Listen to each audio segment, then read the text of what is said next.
कभी शिव जी से बोला, कभी दुर्गा जी से बोला, कभी राम जी से बोला, तो काम कहीं तो बन जाए ऐसा। तो पर महाराज जी ऐसे अलग अलग भगवान को बदलना तो कोई देवता नाराज तो नहीं हो जाएगा, पहले मुझसे बोली फिर अभी उससे? नहीं तो काम भी पूरा हो गया क्या? काम तो नहीं हुआ महाराज जी। कैसे हो जाएगा? शिव जी को पुकारा तो वो देखने लगे, पहले को दूसरे को पुकारा तो शिव जी ने देखा वो दूसरे के पास जा। देखो हम एक आपको उदाहरण बताते हैं, अगर एक कुत्ता इस दरवाजे में पड़ा रहे कहीं जाए ना, तो उसका ना जाना हमको इतना प्रेरित करेगा कि वो एक दिन भूखा भले रह जाए, दूसरे दिन से भूखा नहीं रहेगा। रोज दरवाजे पर निकलने पर जब हमको पता चलेगा कि ये कहीं किसी के दरवाजे नहीं जाता, केवल मेरे ही दरवाजे पे पड़ा रहता है, तो उसका पड़ा रहना हमारे ऊपर भारी हो जाएगा और हमारा कर्तव्य बन जाएगा कि यार इसको रोटी दे दो। जब कहीं जाता है और अगर ये पता है 4 दरवाजे पे जाता है तो भूखा रह जाएगा, क्योंकि वो समझेगा उनके दरवाजे में मिल गया होगा, वो समझेगा उनके दरवाजे में मिल गया होगा। तो इसीलिए हमको भगवान की अनन्य भक्ति करना चाहिए। किसी एक भगवान को पकड़ लो तभी अनन्यता आएगी। एक हम आपको उदाहरण बताते हैं महाभारत का। उपमन्यु नाम के एक ऋषि थे, उनके पिता पहले ऋषि मुनि सब जंगल में वास करते थे, गृहस्थ होते हुए भी, तो वो कभी किसी से दान नहीं लेते थे। तो एक दिन उपमन्यु जी उस ऋषि के घर गए बालकों के साथ खेलते हुए, जिनके जजमान थे। तो वहां उनको सुंदर दूध पीने को मिला जो कभी जीवन में नहीं मिला था, क्योंकि जंगली फल मूल से गुजारा करने वाले ऋषि थे। उपमन्यु जी ने अपनी मां को आके कहा मुझे दूध दीजिए जैसा मैंने उनके घर में पिया। तो उनका तुम्हारे पिता किसी जजमान का दान नहीं लेते, इसलिए हमारे पास न गाय है, न सुविधा है, न दूध दे सकते हम आपको।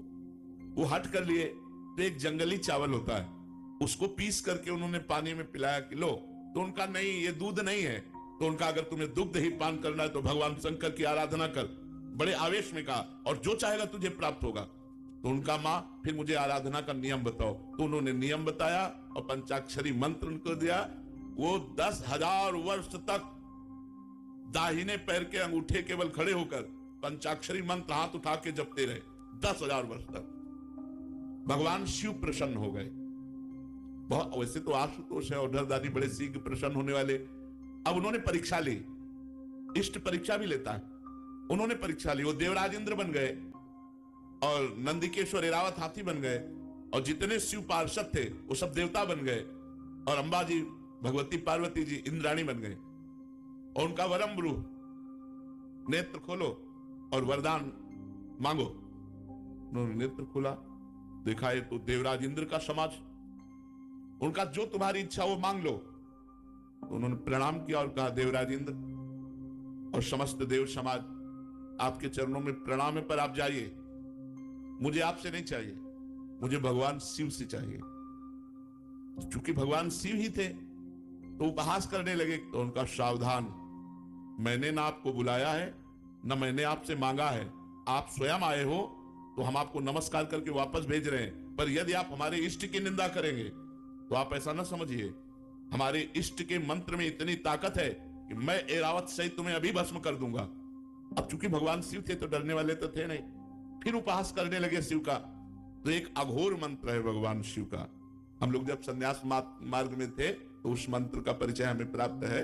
अगर ये सिद्ध हो जाए तो जो चाहे वो कर सकता है। तो उन्होंने तुरंत हाथ में जल लिया, जो ही अघोर मंत्र का संधान किया तो नंदिकेश्वर प्रकट हो गए, उस जल को रोक लिया और कहा इष्ट मंत्र से इष्ट पर प्रहार करते हो। तब देखा तो भगवान शंकर, पार्वती और समस्त पार्षदगण, तो उनका त्राहिमाम शरणागत वत्सल भगवान शिव रक्षा करो। हमने तो देवराज इंद्र समझकर प्रहार किया। बोले नहीं वत्स, मैं तुम्हारी परीक्षा लेने आया था कि देखें तुम एकनिष्ठ हो या केवल अपनी चाह पूर्ति करने वाले, जैसे आपने प्रश्न किया। अब बोलो क्या चाहते हो।